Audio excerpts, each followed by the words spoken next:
Hi everyone, good morning. So this is my first video about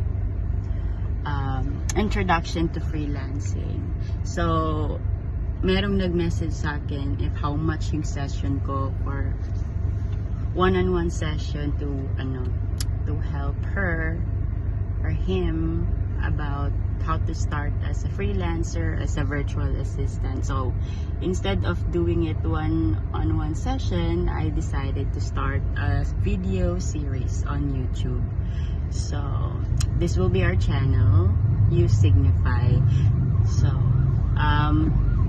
my husband is also a freelancer, more on video animation or motion graphics. So this will be free.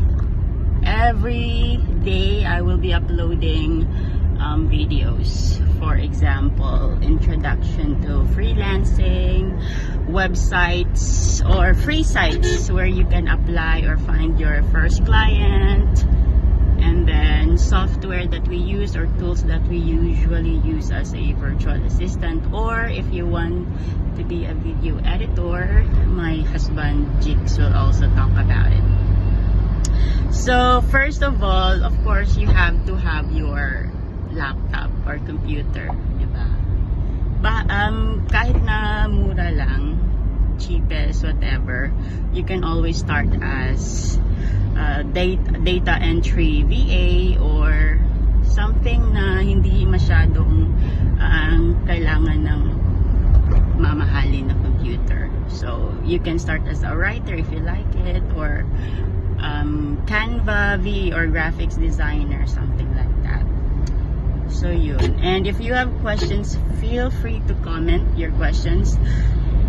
This video that I will be doing is more on for beginners, totally beginners. So if you have an idea already or intermediate, so it's not for you. This video is not for you. This is mainly for mommies who wants to work from home because they have babies, or they were an ESL teacher and transitioned to being a virtual assistant. Like me, I was an ESL teacher and I decided to do virtual assistance, and it's way the rate is way higher compared to the hourly rate as an ESL teacher. So yun siya. And we will speak in Bisaya or Taglish because it's way easier to do that. So di lang tas gig inim.